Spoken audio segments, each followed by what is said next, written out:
अब चला जाइ हो दिल के जा रहे हो कैसे ये हम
ये आगे बड़कने भैया निवासी लोरपुरवा के बच्चे के निछाड़ में 20 रुपए इनाम फरमाते हैं, लेकिन क्या कहते हैं? कहते हैं किस गली में रहती है, क्या है नाम तुम्हारा?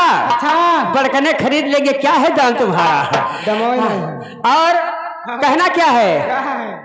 सैया कसम तुम्हारी, ओ सैया कसम तुम्हारी, ओ सैया कसम तुम्हारी।